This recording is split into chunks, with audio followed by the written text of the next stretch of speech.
Olá, estudantes. Aqui é o professor Rafael, professor de Biologia do Colégio Estadual Tancredo de Almeida Neves. E hoje nós vamos dar continuidade ao assunto tratado na semana passada, né, que foi sobre as características do reino animal, dos seres vivos que pertencem ao reino animal, parte 1. Essa é a parte 2. E é um assunto um pouquinho mais complexo, porém,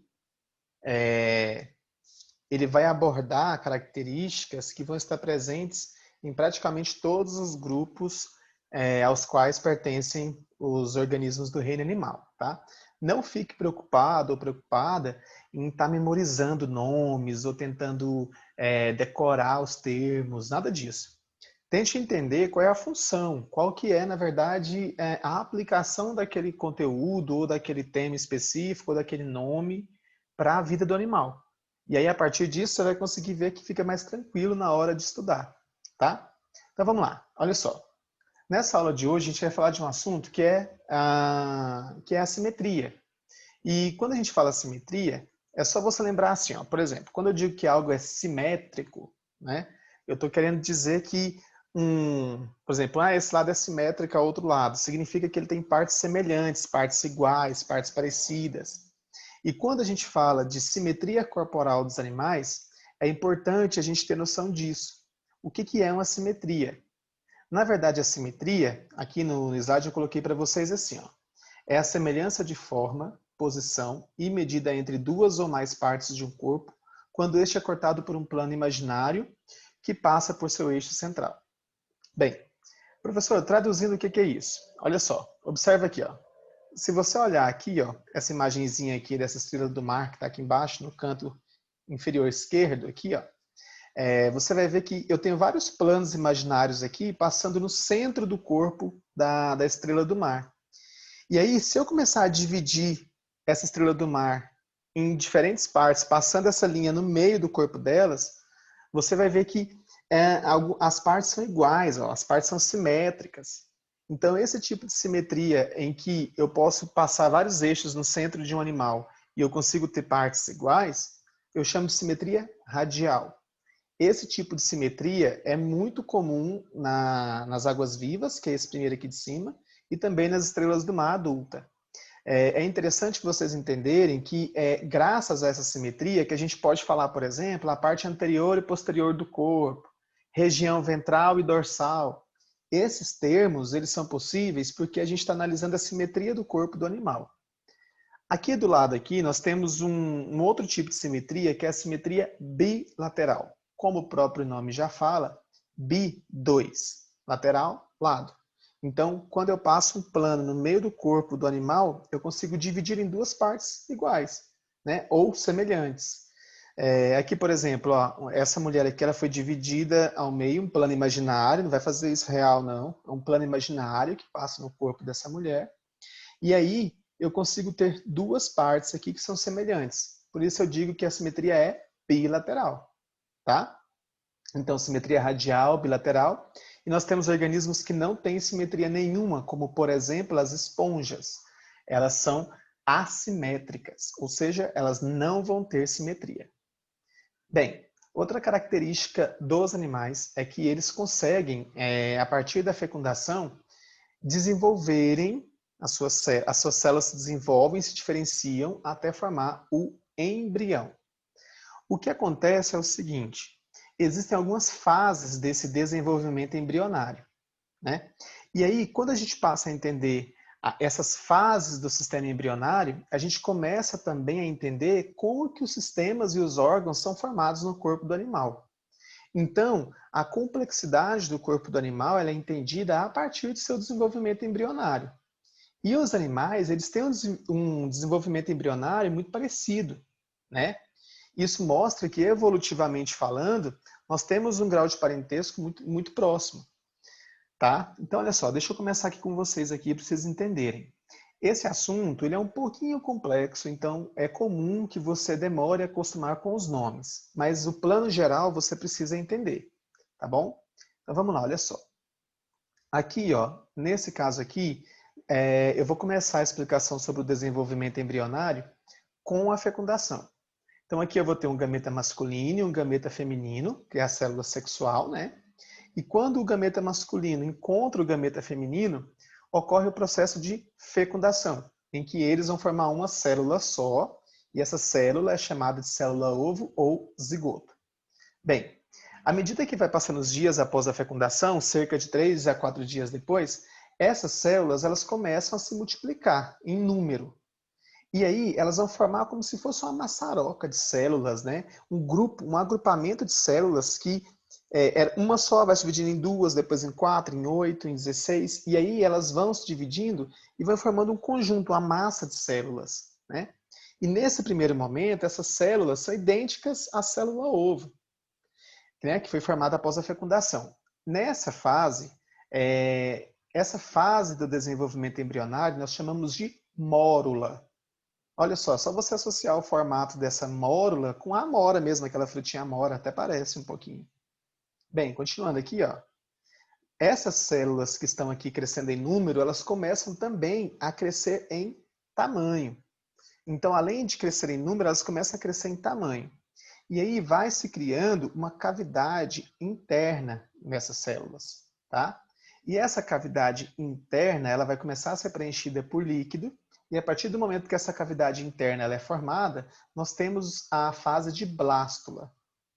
Depois dessa fase de blástula, as células continuam crescendo e aí vai se formando uma invaginação, que é como se essas células dobrassem para dentro, né? Então elas vão começar o processo de gastrulação e aí vai se formar um espaço aqui, ó.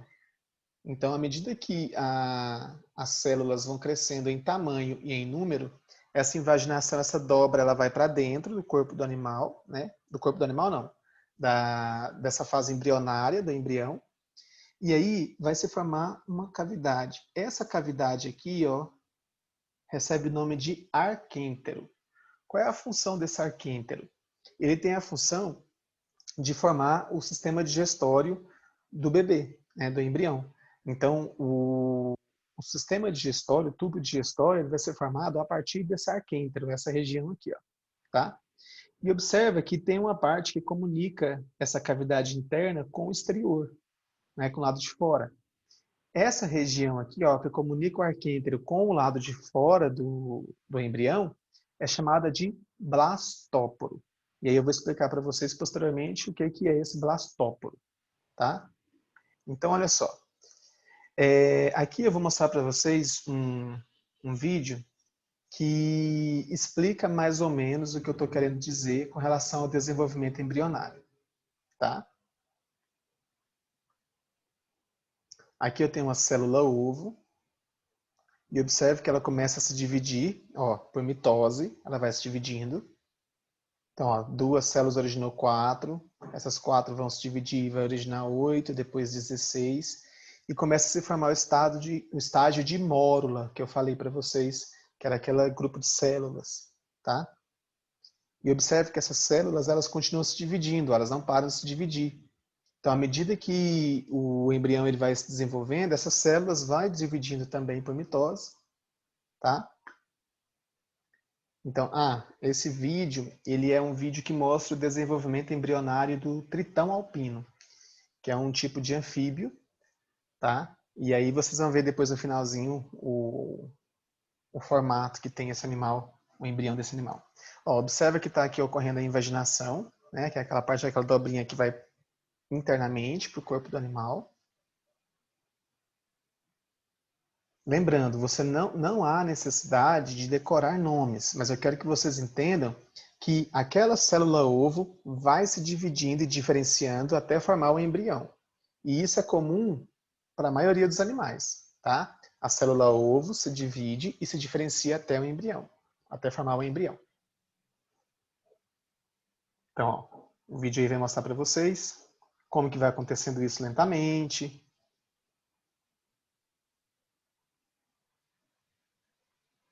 Ó. E aí vai começar a ver a diferenciação dos tecidos, vai começar a formar os tecidos do corpo do animal, tecido epitelial, tecido conjuntivo, tecido nervoso. Então, à medida que o embrião vai desenvolvendo, esses tecidos eles vão criando forma. Essas células elas vão se tornando cada vez mais diferenciadas e aí elas podem formar novos tecidos.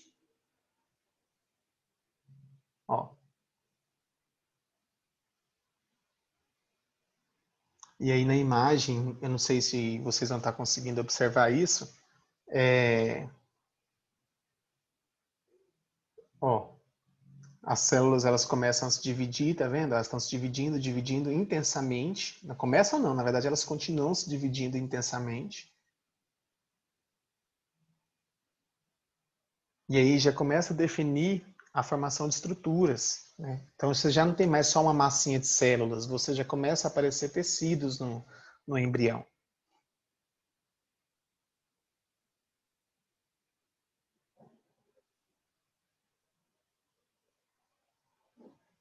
Ó, você já começa a definir ali algumas estruturas sendo formadas, você já começa a perceber.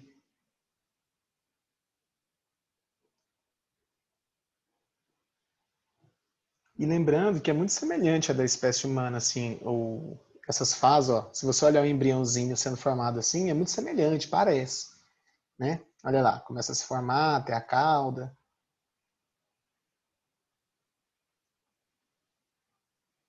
ó. E aí você percebe o tecido epitelial se formando, né? Que é a pele. Lembrando que isso é isso é microscópico, né? Assim, na verdade você vai observar isso, mas é pequeno. Você precisa de um aparelho para você observar isso.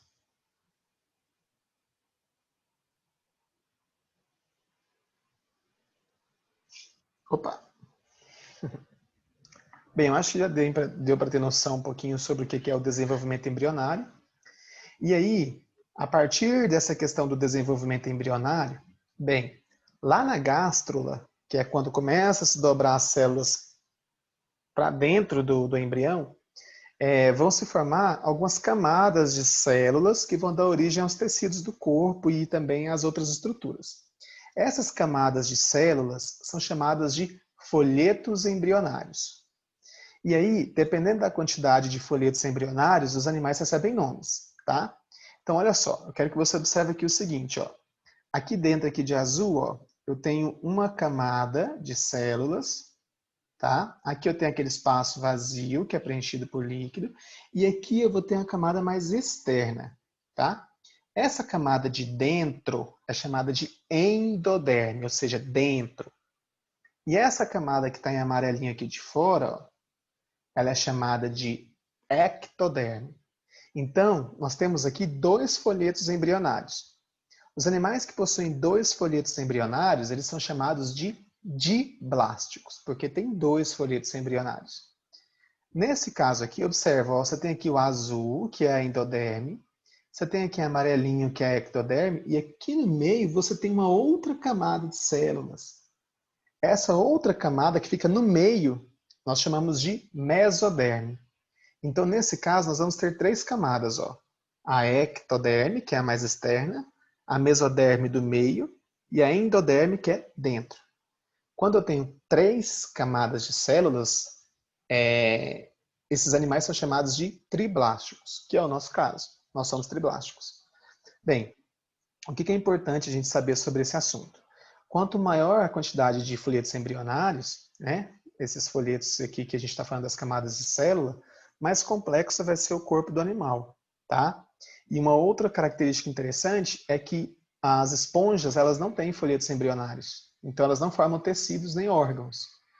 Os quinidários, que é um grupo que a gente vai estudar, que é das águas vivas, eles são o único grupo, né, de animais que tem só dois folhetos embrionários, só tem duas, só são diblásticos, tá? Aqui, ó, vou colocar para vocês aqui uma imagenzinha desse grupo de animais, aqui, ó, tá? Esses aqui são animais diblásticos, ou seja, eles vão ter apenas duas camadas de folhetos embrionários e por isso eles têm pouca diferenciação de tecidos, são poucos tecidos que eles apresentam, poucas estruturas internas, tá?